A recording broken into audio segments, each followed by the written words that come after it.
Good day. Today is Tuesday, March 31st, 2026. The landscape of the Middle East conflict has fundamentally shifted with a report first surfaced by the Israeli newspaper Haaretz. It reveals a staggering failure in regional missile defense. 80% of Iranian missiles launched against Israel are now successfully penetrating air defenses and striking their targets. For years, the narrative in the West has been built on the supposed invincibility of systems like the Patriot and THAAD. We saw this narrative reinforced throughout the conflict in Ukraine, yet the reality on the ground in Israel and across the Middle East tells a different story. Military analysts observe that success rates for these strikes have improved as regional air defenses have become increasingly strained. This is not a failure of technology alone, but a result of systematic exhaustion. Mass bombardments from Hezbollah in Lebanon have pushed these systems to their breaking point, while the destruction of forward U.S. radar systems in allied Arab states like Qatar and the UAE has severely limited the data available to interceptors. The impenetrable shield has been proven to be a myth, discrediting years of military claims and leaving the U.S. and Israel in a state of tactical vulnerability. As the conflict intensifies, a critical debate has emerged regarding the rights of a nation under attack to strike third-party countries. Iran has begun targeting military and economic assets within Gulf states that host American bases. While some in the West view this as unprovoked escalation, there is a specific legal framework at play. Under United Nations General Assembly Resolution 33114, adopted in 1974, the definition of an act of aggression includes the action of a state in allowing its territory, which it has placed at the disposal of another state, to be used by that other state for perpetrating an act of aggression against a third state. In this context, countries like Qatar, Kuwait, and the UAE, which allow their bases, airspace, and intelligence assets to be used for U.S. and Israeli strikes against Iran, are considered by international law to be complicit in the aggression. Because these nations facilitate the refueling of jets and the launching of missiles from their soil, they effectively lose their status as neutral parties. From a legal standpoint, Iran argues it has the right to respond directly within those territories to impede further attacks. This is why we are seeing strikes not just on U.S. military assets, but on the infrastructure of the host nations themselves. They have become platforms for war. The war has rapidly transitioned into an all-out geo-economic struggle. Recently, Israel conducted strikes against Iranian industrial centers, specifically targeting steel-making facilities. This appears to be a deliberate attempt to deindustrialize Iran and dismantle its military-industrial complex. However, the retaliation has been immediate and devastating. Iran has targeted critical infrastructure across the Persian Gulf, including desalination plants in Kuwait and energy installations in neighboring states. Professor Mohammad Marandi notes that while Iran did not want this war, it will not accept a ceasefire that merely allows its adversaries to rearm for a future attack. The goal is now to change the facts on the ground permanently. If the U.S. continues to target Iranian economic assets, Iran will continue to dismantle the energy infrastructure of the entire region. We are no longer talking about a simple recession, we are looking at a global depression. With oil and LNG supply chains under threat and energy infrastructure estimated to take at least 3 years to rebuild, the global economy is standing on the edge of an abyss. Despite the spiraling chaos, there is a dangerous level of overconfidence coming from Washington. President Donald Trump has suggested that capturing strategic Iranian points like Karg Island would be an easy operation. However, military experts warn that this is a grave miscalculation. The U.S. has not engaged in ground operations without overwhelming air superiority since 1943, and in this theater, that superiority is non-existent.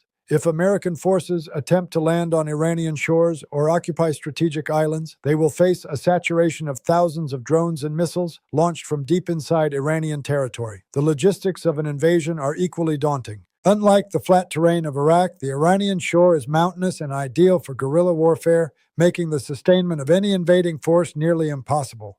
Furthermore, the U.S. missile stockpiles are already depleted, and the morale of naval personnel is straining under constant threat and mechanical failures. There is no such thing as a limited or easy strike against a nation that fires its retaliatory volleys from underground bases spread across a vast, defensible geography. 1 month into this war of choice, the United States finds itself on the path to a strategic defeat. International support is fracturing. China has condemned the bombing, calling for an immediate end to the aggression and blaming the U.S. for a complete loss of control in the region. Meanwhile, Russia continues to provide technical and political support to Tehran, turning this into a high-stakes proxy war that the West is not winning. The Gulf monarchies are beginning to realize the danger of their position. Having hosted U.S. bases that attract Iranian fire, they are now calling for dialogue and appeasement, realizing that their entire economies, which sit vulnerably on the coast, could be erased in a matter of weeks. The U.S. administration is attempting to impose 15-point peace plans, but Iran is refusing to negotiate from a position of weakness. They demand a definitive end to 3 decades of threats. As the war continues, the leverage shifts further toward Tehran, leaving the U.S. and Israel trapped by their own escalations in a conflict that has no clear exit strategy. Part 6. The Leadership of Delusion. We have to address the sheer embarrassment of the current leadership in Washington, which treats a high-stakes regional war like a reality TV branding exercise. Donald Trump continues to post on Truth Social, oscillating between bellicose threats and meandering interviews where he claims capturing strategic Iranian assets like Karg Island would be a very easy thing to do. This rhetoric isn't just idiotic, it's dangerous. It ignores professional warnings from the Joint Chiefs of Staff and the CIA, who have cautioned that these attacks only strengthen the Iranian government's resolve. Then there is the role of his Secretary of War, Pete Hegseth. Under this administration, we see a complete detachment from military reality. Hegseth and Trump speak as if they are fighting a war from 30 years ago, seemingly oblivious to the fact that the U.S. has not conducted a ground operation without total air superiority since 1943. They are deploying 50,000 American servicemen and women into a potential meat grinder, while the president brags that his generals will find this the easiest operation of their careers. It is a leadership of pure delusion that prioritizes PR victories over the lives of the personnel now caught in this trap. Part 7. The Digital War Crime. We have reached a point where the president's behavior can only be described as a walking, talking, posting war crime. By openly stating on social media that the goal of this invasion is to gain control of Iran's oil industry, Trump has admitted to a war of plunder, a clear violation of international norms in the UN Charter. This is no longer about defense or security, it is about the colonial-style seizure of another nation's resources. While the administration posts 15-point take-it-or-leave-it ultimatums on Truth Social, they are effectively demanding the total surrender of a sovereign state that is currently successfully defending itself. This irrational behavior is dragging the entire world toward a precipice. Allies in Europe and the Gulf are realizing they are being used as frontline fodder for a Washington administration that has no exit strategy and no understanding of modern strategic reality. The machinery of war is moving ahead. Iran is consolidating regional support and refusing to negotiate with a leader who communicates via hashtags and threats. If this trajectory continues, the easy victory promised on social media will go down in history as the catalyst for a global depression and the final shattering of American influence in the East.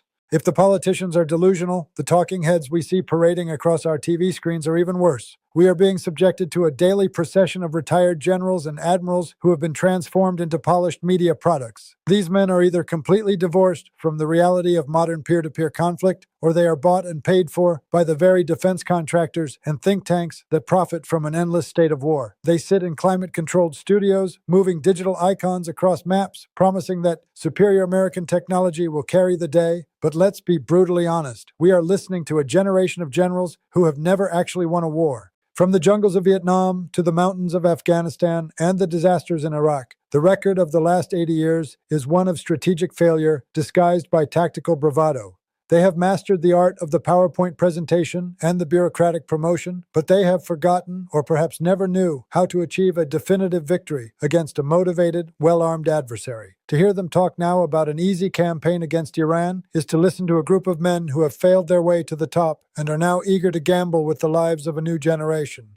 The most repeated idiotic mantra of these talking heads is the superiority of American weapons technology. It's as if these people have been living under a rock or locked in an asylum for the last decade. They speak as if it is still 1991, oblivious to the fact that the technological gap hasn't just closed, it has shifted in favor of the East. While the U.S. was busy spending trillions on counterinsurgency and overpriced aircraft carriers, Russia, China, and Iran were perfecting the very things the U.S. military currently lacks: hypersonic missiles. The U.S. simply does not have a functional deployed hypersonic arsenal that can match what is currently being fired at our defenses. These weapons move at speeds and trajectories that render our current interceptors, the ones the generals brag about on TV, mathematically obsolete. This is why 80% of missiles are getting through. The arrogance of the ignorant-in-chief and his Secretary of War prevents them from admitting that they are bringing a 20th century knife to a 21st century gunfight.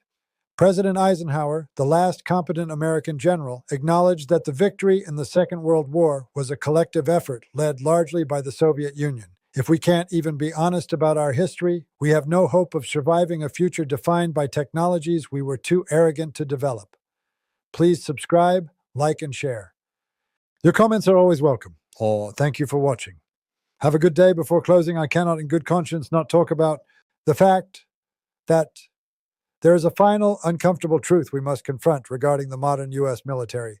If we say they haven't won a war since 1945, it is not because of a lack of bravery among the soldiers, Marines, and sailors.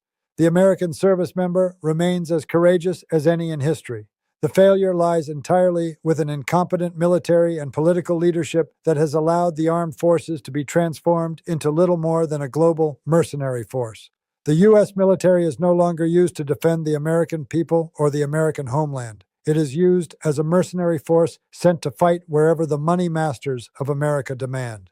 We are talking about a military that hasn't fought to protect its own homes or families from an invader in generations. Instead, it is deployed as an enforcement arm for corporate interests, oil pipelines, and geopolitical gambles. When you take a brave force and use it as a tool for the profit of the money masters rather than a shield for its people, you don't get victory. You get the endless, hollow, and increasingly dangerous stalemate we see today. Guts. Part 11. The Myth of the Defender. Let's be completely honest about the history of the American military. For all the talk of protecting our freedom, the U.S. military has almost never been called upon to protect the actual homeland from an existential threat. You have to go back to the War of 1812, when British forces launched an attack from Canada and burned the White House, to find a time when the soil of this country was truly under a foreign conventional invasion. If we stretch the definition, we might include the Mexican-American War, but even a basic reading of history shows that it was far more of an imperialist war of expansion than a defensive struggle. Since 1945, we have seen a military that has never fought to protect its own people's homes, families, or cities from an invader. Instead, it has functioned as a mercenary force for the money masters, sent thousands of miles away to places like Vietnam, Iraq, and now the Persian Gulf. It exists not to defend Americans, but to enforce the will of those who see war as a business. When a military loses its connection to the defense of its own land and becomes a tool for global projection, it loses the moral and strategic clarity required for victory. I'm asking you once again to please subscribe to the channel. Have a good day.